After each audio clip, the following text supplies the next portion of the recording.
Madaling makita ang mga senyales na maaaring magpahiwatig na ang isang tao ay may narcissist na ugali. Ang unang senyales ay ang labis na pagnanasa sa atensyon at paghanga mula sa iba.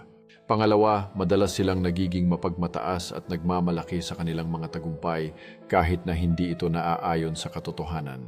Pangatlo, hindi sila masyadong empathetic at madalas ay wala silang pakialam sa damdamin ng ibang tao.